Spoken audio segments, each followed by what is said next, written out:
So side trip lang po ito, mababaw po dito. Ito yung Secret Island. Kasi very clear. Very clear. So yung tubig po talagang malinaw. So praise God. Secret Island. Secret to kasi hindi alam na may paliguan pala dito. Ganun. So kaya marami naliligo. So ito yung third side track. Oh yeah. Side track ng this tour. Secret beach kasi. May beach pala rito. Ayan, no? Daming tao. Okay. So, you can swim here 30 minutes to 40 minutes. Very nice water. Praise God. All for the glory of God. Jesus Christ is the Lord. Mga 6 feet lang daw. Ganda ang tubig. We have a nice milkman too. It's better than Palawan.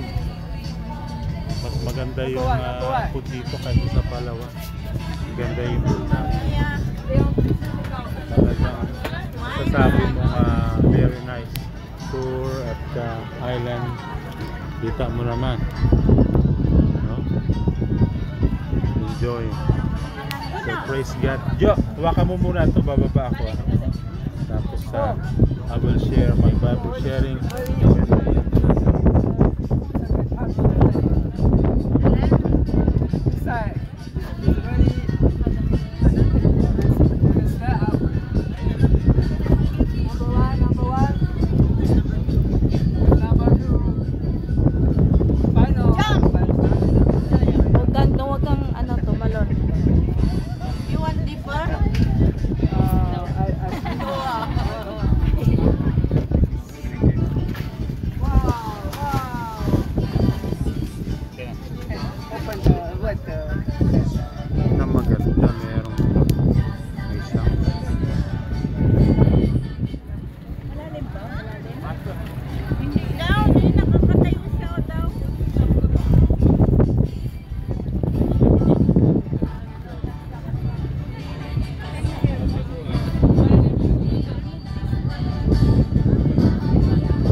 Full pack po kami, mga 19 people.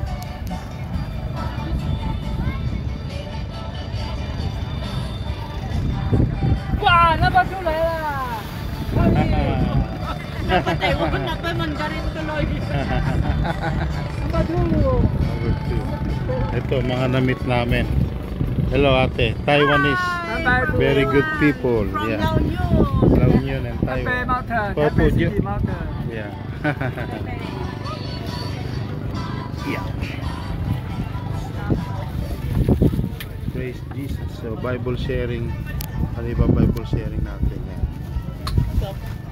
At back camera. Ito po i-share natin. Okay, sabi po dito sa 1 Peter 4:8 ba yan? Halos di ko na makita. Sorry tumatanda na po ako. Pero long-sighted na po. Sabi po dito, yan, 1 Peter 4:8. Above all, love each other deeply because love over a multitude of sin. Actually, na-bless po ako dyan noon. Pag nagmahal ka, mako-cover yung multitude of sin. Pero ano ibig kong sabihin yan? What that mean? Ibig sabihin, pag nagmahal ka, mapapatawad na yung mga kasalanan mo. Hindi po yun, no? Ang ibig pong sabihin yan, pag nagmahal, dalawa po ang masasabi ko yan. Una, pag nagmahal ka, walang hindi pwede kang ipatawad kasi binasa naman po natin, yung topic natin ay love, di ba? Love, it keeps no records of wrong. So pag nagmahal ang isang tao, ano man nagawa ng kasalanan ng sino man yung nakagawa sa kanya, naka-open, papatawarin mo pa rin yun. So sabi nga, kung ano yung measure ng iyong magpapatawad, ganun din naman yung measure na ipapatawad sa iyo. Marami pa akong eto mga friends, tunay na story to mga kaibigan ko pa. For example, si Pastor Alperes. Si Pastor Alperez, pastor po siya, may asawa siya syempre. Si Pastor Alperez napunta sa kabundukan, napatay po siya ng nabaril po siya ng mga masabi natin masasamang tao sa kabundukan, no? At ayun, namatay si Pastor Perez, pero yung asawa niya nagpatawad pa rin po. At ang sabi niya pa rin po doon sa mensahe pa ng asawa ni Pastor Alperez, na dahil pinatay niya yung asawa niya na isang pastor, siya na lang yung magpastor kasi pinatay niya yung asawa niya. So ibig sabihin doon na hindi lamang nagpatawad yung pastora na kaibigan namin, kasi hangad niya pa na yung tao na yun maglingkod sa Panginoon, maligtas, no? Isang katotoo po ito, hindi po ito sinungaling, no? Ito real experience to, kasama po namin yan. So marami pa po mga istorya na ganon, na mga istorya na talagang puno ng pagpapatawad, no? So ayan po yung pagmamahal, dahil sa pagmamahal nga at ito ay nakuha natin kay Kristo, nakapagpatawad po tayo ng multitude of sin. Isa yun po yun, no? Pag ikaw nagmahal, kailangan mo magpatawad kahit na napakalaking kasalanan na gawa ng tao. Second, pag nagmahal ka, hindi mo i-open ang tao, di ba? Kung yan ang lagi mong ginagawa, iniisip, kung ikaw ay nagmamahal sa kapwa mo, sa mahal mo sa buhay, sa kapitbahay mo, so ang hangad mo, hindi sila magkasala sa'yo, hindi sila ma-open. So yun ang nakikita ko po sa mga points po doon. So pero po ang tunay, malilinis lang po tayo sa banal na dugo ni Jesus Christ, okay?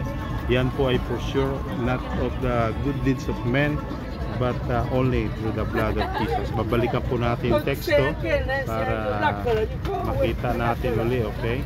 Sabi po dyan, again, above all, love each other deeply, because love covers over a multitude of sin. So napaka-kapangyarihan po ng pagmamahal, no? At sinabi ko po sa inyo, love is a gift of the Holy Spirit. When you receive Jesus Christ as your Lord and Savior, and accept Him as Lord and Savior, okay, we believe that the Holy Spirit come upon you, and that will produce all kind of gift, and one of that is love, okay? So that's for our word for today, and I'm pretty sure many more we can say about love cover sins, okay? Marami pa pong magagawa pag ang tao ay nagmahal, okay? Makapangyarihan po yan. Yan po ay mabisa, maraming mapapagpala sa iyo, maraming malulugod, magiging mabuti kang halimbawa, maraming mabibless sa buhay mo pag ikaw po ay nakitaan na tunay na pagmamahal.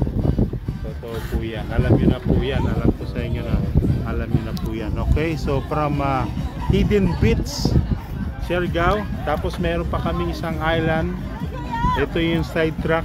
Again, bakit Hidden Beach siya? Kasi pwede kang maligo, yeah, nasa middle of nowhere yon, tapos yun yung isla na isa, tapos yun in the middle of nowhere, pwede ka maligo. Kaya sinabi nila Hidden Beach, okay? Thank you, shalom shalom, purihin si Yahweh, all for the glory of God with wife, okay, my friend. So yung kapatid po natin dito na Christian po pala siya, yung Pilipina dyan yan, GIL siya, so nasira na po namin siya, okay? So thank you for watching, God bless you, pagpalain po tayo ng Panginoon. From Hidden Beach, Siargao Island Tour ng Package 1, number 3, glory to God. So, thank you po, salamat, God bless.